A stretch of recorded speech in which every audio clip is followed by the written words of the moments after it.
So it's been about a year since I started making my very first indie game, and it's been about 5 months since the last update, so I thought I would share where the game's at, how it's coming along, and what I've done since then.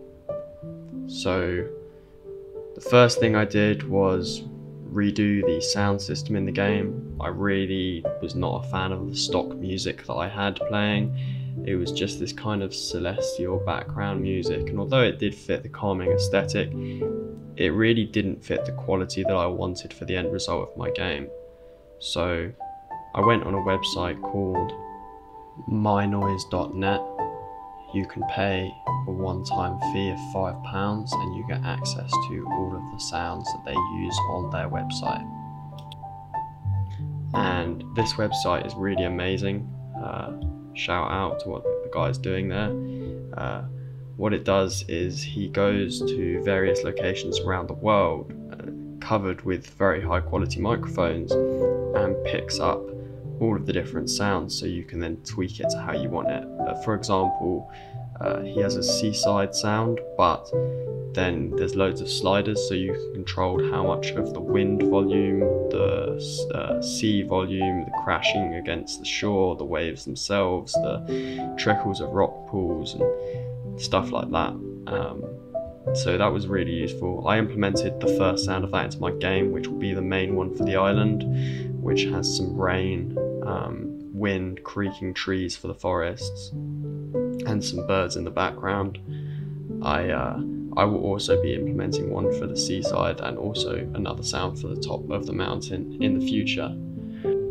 I also moved on to the forested areas in terms of the procedural generation. I procedure generated rocks, bushes around the entire map, and that worked really well.